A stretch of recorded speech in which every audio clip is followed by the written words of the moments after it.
Pessoal, vamos agora falar sobre a contabilização e no âmbito da Câmara de Comercialização de Energia.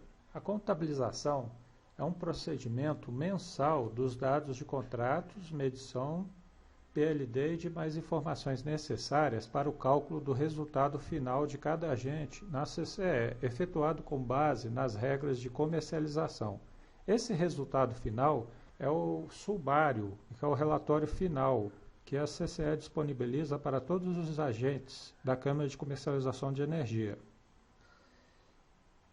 Apura as exposições no mercado de curto prazo, recebimento, pagamento de encargos, exposições financeiras, o mecanismo de realocação de energia, MRE, e a consolidação dos resultados financeiros a serem liquidados.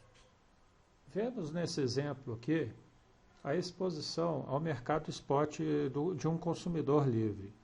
Na semana 1, semana 2, semana 3 e semana 4. Aqui vemos na semana 1 os patamares leve, média e pesada. No patamar médio, o consumidor livre ficou com R$ 223,50. Na média, R$ 258. E na pesada, R$ 267,50. O contrato na leve, ele contratou 110 megawatt-hora, na média 165 e na pesada 140. Na medição, porém, ele ultrapassou o contratado e mediu 130 megawatt-hora, ficando exposto em menos 20. Aqui no patamar leve, ele ficou medido em 140, 25 a menos. Então, a exposição dele foi positiva. Então, ele terá crédito no mercado de curto prazo. Já aqui, ele ficou exposto em menos 12 megawatt-hora. O resultado se obtém multiplicando a exposição pelo PLD do respectivo patamar. No caso da patamar leve, ele ficou exposto em menos R$ 4.470. Aqui na média, ele terá como crédito no mercado R$ 6.450. E no patamar pesado, ele ficou exposto R$ 3.210. Ficando com o resultado dessa semana 1 negativo em menos R$ 1.230, que é a consolidação dos três patamares, leve, médio e pesado. Então, ele teve o resultado negativo. Fazendo esse raciocínio para todas as 4 semanas, verificamos o resultado final desse consumidor livre no mercado spot. Como vimos, o resultado da semana 1 foi transportado para esse quadro geral. O resultado mensal ficou, então, a consolidação total de menos R$ 1.863,40 negativo, ou seja, ele ficou exposto no mercado spot e terá que arcar. Falaremos agora das regras de comercialização, dos ajustes de contabilização e a recontabilização, e seus fundamentos conceituais. Ajuste de contabilização. Realizado para dar cumprimento a decisões judiciais ou administrativas de caráter provisório, liminares, ou em seu cancelamento, sendo preservados os dados e os valores originais do processo de contabilização e liquidação considerado. Então, são ajustes resultantes de decisões judiciais ou administrativas, mas têm caráter provisório, liminares, ou para dar cumprimento ao seu cancelamento, mas são preservados os dados e os valores originais do processo PCL, de contabilização e liquidação. Uma contabilização com esses novos dados é processada paralelamente em um sistema auxiliar. Eventuais diferenças entre os resultados das contabilizações vêm destacados na pré-fatura como ajuste. Então, quando vem o sumário do resultado da contabilização de um determinado agente, consumidor livre, a rubrica é ajuste. Caso a liminar seja cassada, o ajuste é considerado como crédito ou débito na próxima contabilização. Isso está bem claro. Recontabilização. realizada quando os valores relativos ao PCL, processo de contabilização e liquidação mensal, já encerrado, mesmo que auditados, forem alterados em decorrência de decisão judicial transitada e julgada, de revogação de liminar ou de decisão arbitral, de decisão administrativa do Conselho de Administração da Câmara de Comercialização de Energia Elétrica, CCE, ou de determinação legal. Essas recontabilizações são relativas a um processo de contabilização e liquidação já encerrado, mesmo que auditados, mas foram alterados posteriormente devido a decisões judiciais transitadas em julgado, de revogações de liminares, decisões administrativas, etc. Exemplo de recontabilização. O agente informa que registrou dados errados de medição, mas foi feito após o período de ajuste dos dados de medição. Nesse caso, a contabilização que já estava sendo processada continua normalmente. E quando processada a recontabilização com os dados corretos, as diferenças dos resultados serão consideradas como créditos ou débitos, conforme for o caso, na próxima contabilização. Qualquer outra distribuidora, concessionária, geradora de energia, se um cliente ele pode enviar uma medição errada para ser registrada, principalmente quando o cliente é um consumidor de outro estado. Ele envia a medição errada por erro operacional dele, mas a contabilização já foi feita na Câmara de Comercialização, CCE, então ele abre um processo retificando, pedindo que seja recontabilizado, então podendo ser como crédito ou débito na próxima contabilização. Os procedimentos de comercialização e a recontabilização. A recontabilização solicitada pelo agente deve ser fundamentada em erro ou divergência relativa a um processo de contabilização e liquidação encerrado, e é realizada somente após o pagamento do emulento. Então, mesmo que haja algum erro operacional por parte do agente em sua medição, ele terá que pagar o valor original e depois ele receberá o crédito ou o débito, conforme for o caso. O prazo para solicitação de recontabilização por parte de um agente da CCE é de, no máximo, 3 meses após a data da realização da liquidação financeira do período mensal considerado, entendida esta como a data dos créditos aos agentes credores da respectiva liquidação financeira. A liquidação financeira é o processo em que já é o efetivo recebimento do crédito ou débito. O pedido de recontabilização deve ser encaminhado à Central de Atendimento ou ao SEDOC da CCEE. Procedimento de recontabilização. Então, ao recebimento da solicitação dessa recontabilização, que a CCE recebe do agente, o agente faz o recolhimento do emolento para o CCE, para a Câmara de Comercialização. A superintendência da CCE elabora relatório técnico da requisição e decide se recomenda acolhimento da solicitação de recontabilização. O Conselho da CCE analisa a solicitação de recontabilização e emite deliberação com julgamento do seu mérito, sendo deferida ao processamento da recontabilização e o fim do processo. Sendo indeferida, não há como continuar o processo e fim do processo, então. Caso a superintendência elabore o relatório de requisição e decide se recomenda ou não, e é improcedente, é ao fim também do processo. Resultados. Agora vamos falar do resultado. Esse resultado é o processo em que a CCE disponibiliza, como dito nos slides anteriores, do sumário CCE. Ele antecede a liquidação financeira, que é exatamente o crédito ou débito em conta de banco credenciado da CCE. Finalizada a contabilização, é realizada a divulgação dos resultados aos agentes. O relatório sumário agrega os valores gerados pelo processamento de contabilização. Enfim, terminando o processo, há a etapa de liquidação financeira, que é o pagamento e recebimento efetivo dos resultados do sistema de contabilização, que foi relatado no sumário. É o relatório que a CCE disponibiliza para cada agente. A CCE informa mensalmente o caráter devedor ou credor de cada agente. É um processo multilateral, ou seja, as transações são realizadas entre o sistema e o conjunto de agentes, não sendo possível a identificação das contrapartes. Então, há o aporte de garantias, há o pagamento, há o recebimento, ordem de crédito, ordem de débitos, os aportes de garantias. Então, os agentes devedores e os agentes credores participam desse processo multilateral, envolvendo as instituições financeiras. Continuando a liquidação financeira, inadimplência do mercado spot.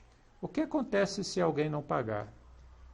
Então, se um determinado agente, CCE, nesse exemplo, determinado C, denominado C nesse exemplo, ele não efetuar o pagamento, esse agente em posição devedora, o Bradesco não acusará o recebimento desse agente.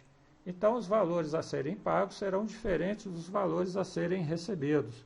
Nesse caso, ocorre então a inadimplência. E essa inadimplência é rateada entre os agentes credores, o chamado loss sharing, compartilhamento da perda. Estes valores entram como créditos para os próximos meses, corrigidos até que o agente inadimplente quite sua dívida.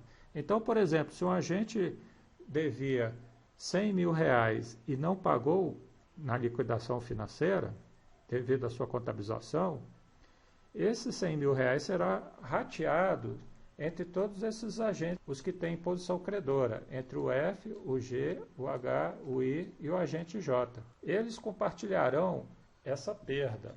E quando esse agente pagar e ficar adimplente com a CCE, esses agentes receberão o crédito corrigido monetariamente. Garantias financeiras. As garantias financeiras são constituídas por cada agente da CCE e visam assegurar o cumprimento de obrigações de pagamento no âmbito da liquidação financeira. São executadas quando houver insuficiência de recursos depositados pelo agente para a cobertura de seu valor total a pagar na liquidação financeira. Mais detalhes podem ser encontrados por meio do documento Regulamento de Operações e Procedimentos Operacionais, disponível no site da CCE. Então, quando sai o relatório de garantias financeiras, é disponibilizado esse relatório para cada agente, de acordo com a sua contabilização. Caso o agente seja credor, ele não terá que aportar nenhuma garantia. Caso seja devedor, esse valor de garantia a ser aportado deverá ser acrescido 5% para que possa ter uma segurança jurídica em todo o sistema da CCE. Energia de reserva. Se não podemos armazenar grandes quantidades de energia por grande período de tempo, por que se chama energia de reserva? Essas usinas normalmente não são despachadas, geram quando querem, então por que é chamada de energia de reserva? A energia de reserva foi inicialmente prevista na Lei número 10.848 de 2004 e regulamentado posteriormente por meio do Decreto 6.353 de 2008. A energia de reserva é aquela destinada a aumentar a segurança no fornecimento de energia elétrica ao Sistema Interligado Nacional, SIN. A energia de reserva visa também restaurar o equilíbrio entre a diferença da real garantia física total do SIN, Sistema Interligado, e da soma das garantias físicas atribuídas às usinas que o compõem, de forma a não afetar os contratos existentes e os direitos das usinas geradoras. Ou seja, a energia ela restaura o equilíbrio entre a diferença real, efetiva da garantia física do sistema interligado como um todo. É a diferença dessa garantia real e da soma das garantias físicas atribuídas às usinas que compõem o sistema interligado, de forma a não afetar os contratos existentes. Mas aí você se pergunta, o que é uma garantia física? Sabe-se que a produção de uma usina, de qualquer fonte, se é incentivada, convencional, termoelétrica, hidrelétrica, térmica, eólica, a produção dessa usina é incerta, já que é afetada por vários fatores, desde a variabilidade climatológica até as indisponibilidades intempestivas ou programadas dos componentes das plantas. É incerta, portanto, a oferta de energia que pode ser entregue ao sistema. Essa variabilidade de geração poderia colocar em risco a segurança do abastecimento. Por isso, as autoridades setoriais estimam para cada planta elétrica um patamar garantido de geração, que possa garantidamente ser entregue ao sistema para atendimento ao consumo. Energia de reserva. A energia de reserva proveniente de novos empreendimentos será contratada mediante leilões a serem promovidos pela ANEEL, direto ou indiretamente, sendo formalizada mediante a celebração de contrato de energia de reserva, CER, entre os agentes vendedores, vencedores do leilão, e a CCE, representante dos agentes de consumo. Então, a energia reserva de novos empreendimentos, resumindo, será feito por meio de leilões. Então, vai ser celebrado esse contrato de energia de reserva, que serão fornecidas pelos agentes vendedores dessa energia de reserva, que vencerão o leilão. E a CCE, que vai ser representante dos agentes de consumo. Todos os agentes do mercado que possuem consumo registrado na CCE, ou seja, os usuários de energia de reserva, devem firmar contrato de uso de energia de reserva, ou CONUER, para pagamento do encargo de energia de reserva, a fim de cobrir os custos decorrentes da contratação de energia de reserva, incluindo os custos administrativos, financeiros e tributários, além de aportar correspondente garantia financeira. Então, por exemplo, a CEMIG, todos os clientes de energia ou clientes especiais do Mercado Livre, eles têm que arcar com esse encargo de energia de reserva. Por quê? Porque eles possuem consumo registrado, então são usuários de energia de reserva. O pagamento da energia de reserva, desse encargo de energia de reserva, EER, é feito na liquidação financeira da energia de reserva, por meio da CONER, Conta de Energia de Reserva, mantida pela CCE. A energia de reserva adquirida nos leilões não poderá constituir lastro para a revenda de energia. A energia gerada pelas usinas comprometidas com o contrato de energia de reserva é contabilizada e liquidada, essa energia gerada, exclusivamente no mercado de curto prazo, sendo a receita oferida com a venda dessa energia utilizada para reduzir os custos associados à sua contratação, que compõem o encargo de energia de reserva. Então, resumindo, a energia gerada pelas usinas que efetuaram o contrato de energia de reserva é contabilizada exclusivamente no mercado de curto prazo. Essa receita oferida com a venda dessa energia de reserva, ela é utilizada para reduzir os custos associados à sua contratação e compõe o encargo de energia de reserva. Então, aqui nós temos um exemplo de como é efetuado essa transação da energia de reserva. Aqui nós temos a conta de energia de reserva. Aqui nós temos um consumidor, ele efetua o pagamento dos encargos moratórios, ou EER, de energia de reserva. E aqui temos os vendedores, os agentes que celebram o contrato de energia de reserva com a CCE. E os custos de gestão deverão ser provenientes dessa conta, da CONER, que é a CCE. A geração dessa energia de reserva será transacionada no mercado de curto prazo, ou mercado spot. Ela entrará na conta de energia de reserva. Agora, os agentes vendedores também poderão arcar com ressarcimentos, multas, encargos moratórios. Finalizando a nossa videoaula, então aqui temos um exemplo geral do cronograma macro das atividades do mercado de curto prazo. Aqui é disponibilizado no site a relação de agentes e os valores de aporte e garantias financeiras, baseado na contabilização, no processo de contabilização e liquidação financeira, nesse período. Depois há o período do próprio aporte das garantias. Depois haverá disponibilização no site da relação de agentes vendedores que não tiverem os registros de seus contratos de venda integralmente efetivados. Após, haverá a disponibilização do sumário, que é o resultado da contabilização, a divulgação dos resultados nesse período. E a própria liquidação financeira, que é o recebimento ou pagamento, nesse período aqui. E com isso, nós terminamos essa videoaula, todos os videoaulas da Câmara de Comercialização de Energia. Desejo a vocês boas provas. Obrigado.